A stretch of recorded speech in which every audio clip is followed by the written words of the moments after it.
前回4月にあ来た時にレオンさん、よく覚えてらっしゃいますね。ご無沙汰してます。どうもどうも。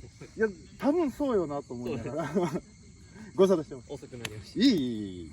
衛星君がさっき目の前にずっといたんですけど。ああ、すいませんね、騒がしくして。全然。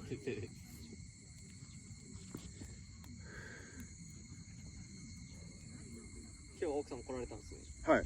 もう3人で。はい。泊まりですか？いや、もう今日も日帰りで。はい。今日多いですね。なんか多いですね。前回僕4月でしたけど、なんか結構少なめっていうか。そうですね。なんかこの辺でもう終わってましたもんね。終わってましたね。十分でしたからね。鍵数なのに。で、まああっちのギターの方がちょっと静かめやった。うん。人数少なめで。だけど絶対暑いやろうなと思ってきたら、意外と夕方になって涼しくなりましたそうですね。風が来て、もう来る時もこれ焼けるなと思いながら元気で来ましたけど。そうっすよね。